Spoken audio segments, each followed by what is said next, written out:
Hello guys, welcome back to my channel Dimple Priya blogs. আমার চ্যানেলে তোমাদের সবাইকে অনেক অনেক ওয়েলকাম।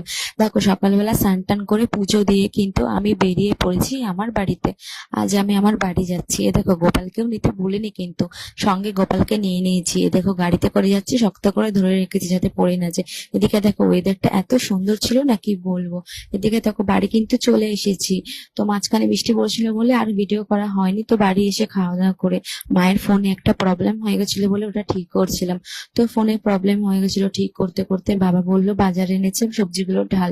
তো আমি দেখছিলাম যে এত বাজার এনেছে, এত বাজার কি করবে। আমি এসেছি বলে এত বাজার এনেছে, পরে শুনলাম না, মাসকাবাড়ি বাজার একবারে নিয়ে চলে এসেছে। তো বাজার টাজার গুছিয়ে চলে গেছিলাম আমি একটা লম্বা ঘুম দিতে। তো ঘুম থেকে উঠে দেখি যে রান্না বান্না সব হয়ে গেছে। তো মা আমাকে খেতে ডেকেছে। এদিকে দেখো, আমি এসেছি বলে বাড়িতে আজকে খাসির মাংস আর আমার ফেভারিট পেঁয়াজ পোস্ত আর উচ্ছে আলু চচ্চড়ি হয়েছে, যেটা আমি খাই না।